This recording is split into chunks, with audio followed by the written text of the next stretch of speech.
حضرات یہ حقیقت ہے کہ ہماری قوم کو دو چیزوں نے بہت پیچھے چھوڑ دیا ہے، ایک کھوکھلی خطابت اور دوسری نیری شاعری۔ دو چیزوں نے ہماری قوم کو برباد کر کے رکھ دیا، کھوکھلی خطابت، دوسری نیری شاعری۔ لیکن جب ہم ایسے شعراء کو اسٹیج پہ دیکھتے ہیں تو باب افتخار میں زندگی مسکراتی ہوئی نظر آتی ہے۔ آئیے حضرات، بہرحال نجف اترولوی صاحب اور وقار سلطان پوری صاحب، ہیبت غازی پوری صاحب اور بہرحال ہمارے اور شعراء کرام تشریف فرمائیں۔ میں نجف صاحب کو آپ کے حوالے کر دوں۔ عباس انکسار کی ایسی کتاب ہے جس کے ورق پہ بھائی کو آقا لکھا گیا، وہیں سے تسلسل برقرار رہے۔ ایک شعر میں نجف صاحب کا پڑھتا ہوں، اس انداز سے بھی شاعری سن لیا کیجئے کہ جری کو تیغ اگر کربلا میں مل جاتی، اگر چار بول لیں تو میں نجف صاحب کو آپ کے حوالے کر دوں، انہی کا شعر پڑھ رہا ہوں کہ جری کو تیغ اگر کربلا میں مل جاتی، پھر مصرع سنیے، جری کو تیغ اگر کربلا میں مل جاتی تو آج کون یہ کہتا قیامت آئے گی۔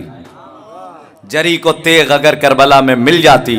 تو آج کون یہ کہتا قیامت آئے گی۔ آئیے حضرات، میں گزارش کر رہا ہوں محترم نجف اترولوی صاحب کی بارگاہ میں، آپ حضرات بآواز بلند نعرے صلوات پڑھ دیں۔ اور ایک بات اور بتا دوں کہ ناظم کے اوپر جانبداری کا کوئی الزام نہ لگے، کیونکہ عزادار صاحب کی نظروں کے حاشیے میرے سامنے ہیں۔ اب میں گزارش کر رہا ہوں محترم نجف اترولوی صاحب کی خدمت میں، بآواز بلند نعرے صلوات سے ان کا استقبال فرمائیں۔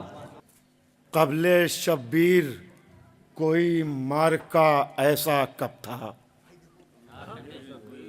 قبل شبیر عنوان ہے اس نظم کا، کب تھا سماعت فرمائیے گا۔ قبل شبیر کے عنوان سے کہ قبل شبیر کوئی مارکا ایسا کب تھا، سر ہواؤں کا چراغوں نے جھکایا کب تھا۔ قبل شبیر کوئی مارکا ایسا کب تھا، حسن سماعت قبل شبیر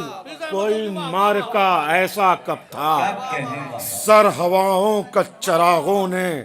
جھکایا کب تھا۔ صرف اختیاروں میں بات ہوگی اور سماعت پر پورا اعتبار ہے مجھے کہ صرف ایک شمع تبسم سے ہی ہم ہاریں گے،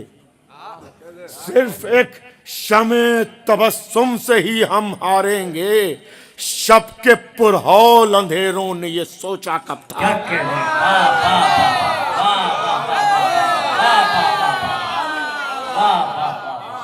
صرف ایک شمع تبسم سے ہی ہم ہاریں گے، شب کے پرہول اندھیروں نے یہ سوچا کب تھا۔ قبل شبیر بھی منبر پر تھے ذاکر لیکن، قبل شبیر بھی منبر پر تھے ذاکر لیکن، برسرے نوکے سے نہ بولنے والا کب تھا۔ انشاءاللہ قبل شبیر سے قبل شبیر بھی منبر پر تھے ذاکر لیکن،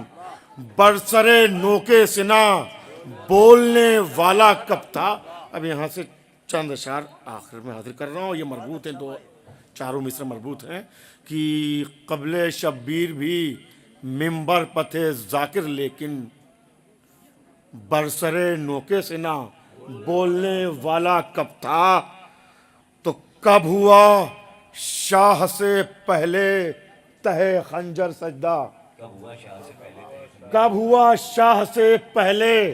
تہے خنجر سجدہ، برسرے ریگے تپاں کوئی مسلح کب تھا۔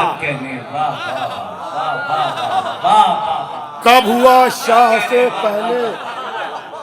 کب ہوا شاہ سے پہلے تہے خنجر سجدہ، برسرے ریگے تپاں کوئی مسلح کب تھا۔ تو تھا عبادت میں پسینے کا تصور لیکن، سجدہ گاہوں سے کوئی خون کا رشتہ کب تھا۔ تھا عبادت میں پسینے کا تصور لیکن، تھا عبادت میں پسینے کا تصور لیکن، سجدہ تھا عبادت میں پسینے کا تصور لیکن، سجدہ گاہوں سے کوئی خون کا رشتہ کب تھا، کب ہوا شاہ سے پہلے، خود سے سمات عزت افزائی عزت افزائی، کہ کب ہوا شاہ سے پہلے تہے خنجر سجدہ، برسرے ریگے تپاں کوئی مسلح کب تھا،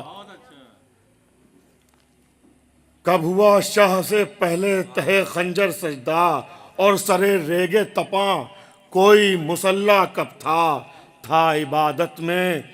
پسینے کا تصور لیکن سجدہ گاہوں سے کوئی خون کا رشتہ کب تھا۔ شعر عرض کر رہا ہوں کہ قبل شے، نیا صاحب سن سکتے ہیں کہ قبل شے کتنے لقب تھے پے تعظیم مگر، قبل شے کتنے لقب تھے پے تعظیم مگر، بھائی کو جو کہے آقا کوئی ایسا کب تھا،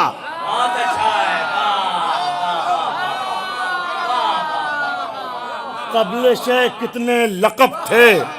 قبل شے کتنے لقب تھے، قبل شے کتنے لقب تھے پے تعظیم مگر، بھائی کو جو کہے آقا کوئی ایسا کب تھا، اور قبل شبیر سرے نہر تھا پیاسوں کا ہجوم، قبل شبیر سرے نہر تھا پیاسوں کا ہجوم، نہر کے ہاتھوں میں کشکول تمنا کب تھا، قبل شبیر سرے نہر تھا پیاسوں کا ہجوم، نہر کے ہاتھوں میں کشکول تمنا کب تھا، نہر کے ہاتھوں میں کشکول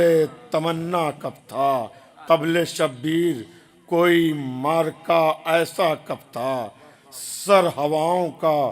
چراغوں نے جھکایا کب تھا۔ ایک مطلع اور دو اشعار، ڈائری سے آپ حضرات خطا متاثر نہ ہوئیے گا، عادت ہے 3-4 ڈائری پڑھنے کی، صرف ایک مطلع اور 2 اشعار حاضر کر رہا ہوں شیش محل کے مصرع طرح پر، ایک بات سلمات کو سہارا دیا۔ دیکھیے کہ یہ مصرع طرح ہوا تھا کہ اشک غم حسین کو مرہم بنائے ہیں، شاید کو مرہم بنائے ہیں، دیکھیں کہ اشک غم حسین کو مرہم بنائے ہیں، دیکھ عرض کر رہا ہوں، مطلب برائے مطلع ہے کہ آنکھوں کو آنسوؤں سے معظم بنائے ہیں، آنکھوں کو آنسوؤں سے معظم بنائے ہیں اور دامن ضمیر کو بھی نم بنائے ہیں، اور اب یہاں سے شعر سماعت فرمائیے کہ 2 اشعار حاضر کر رہا ہوں، اور دامن ضمیر کو بھی نم بنائے ہیں، کیسے رقم ہو لفظوں میں اس شعر کا جلال، کیسے رقم ہو لفظوں میں اس شعر کا جلال جس کی نظر نے خوف کے عالم بنائے ہیں،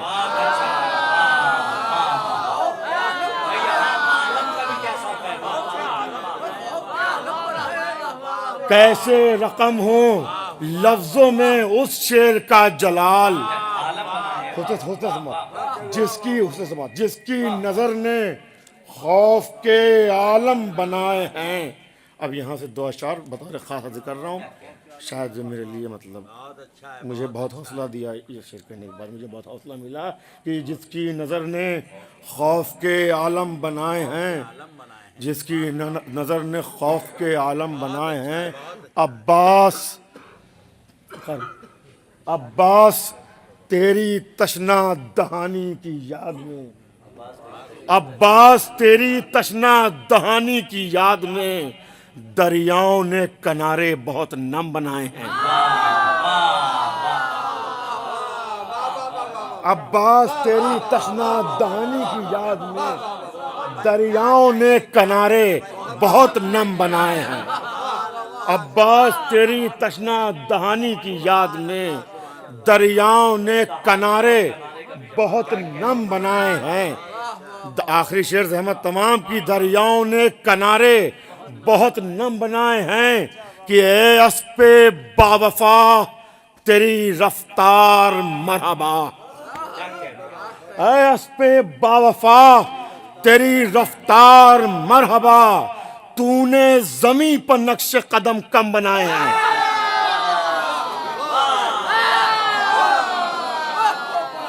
اے اسب باوفا